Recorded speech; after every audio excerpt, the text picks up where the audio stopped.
You had President Obama come to your plant a few months ago. What was that like, having the president show up?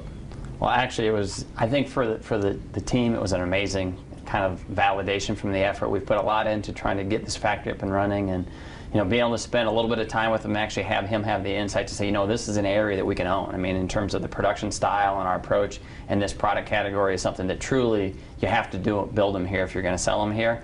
And for his acknowledgement of that, and then the time he took with actually every employee that we have to acknowledge their efforts was pretty remarkable.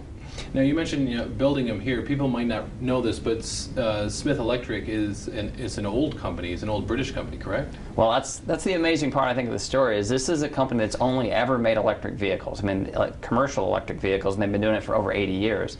So it's based in Newcastle in northern England, owned by the Smith family for the better part of those 80 years, and just over the last since 2004 was acquired by a group and really brought more to the forefront in terms of commercial truck building.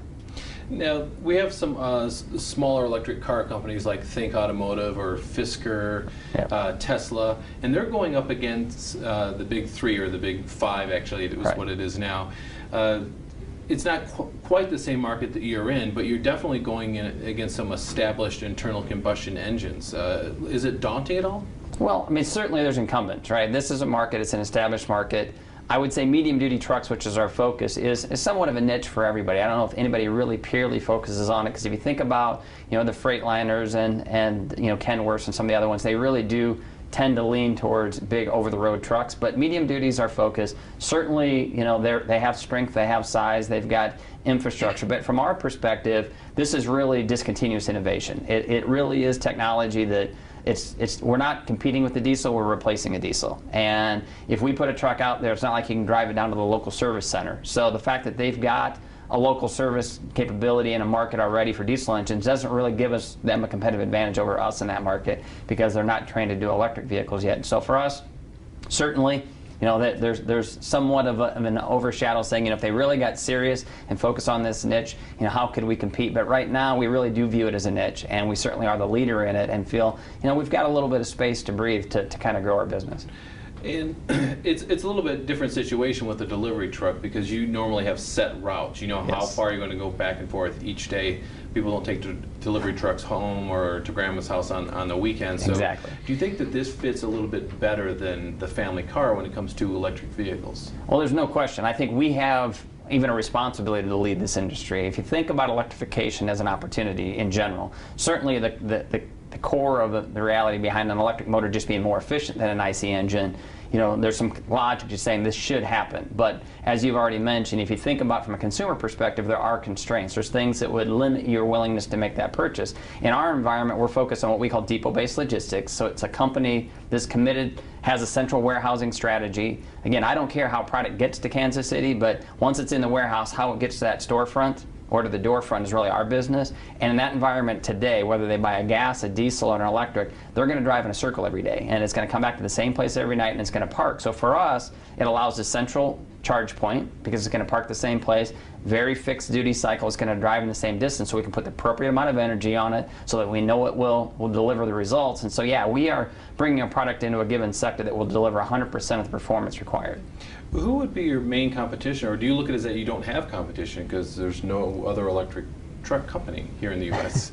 Well, at this point, we really don't. I mean, our biggest competitor, our biggest challenge of adoption is really education, awareness. I mean, first of all, most people don't know that they can make the choice to buy one today, right? They don't know that we're in production. We've been very focused on how we've launched the product. We went to some what we call launch partners, key individuals, key freight of big fleets that really have a commitment to sustainability corporately, and have really helped us kind of bring this product to where it is. But now, as we start breaking into that next tier of customer opportunities, first of all is letting them know they can even buy one, right? That's the first piece of awareness. But other than that, there's a perception that they're too expensive. There's a big capital investment, and albeit there's a premium, there's a tremendous business model here and financial opportunity. We just have to spend the time to educate.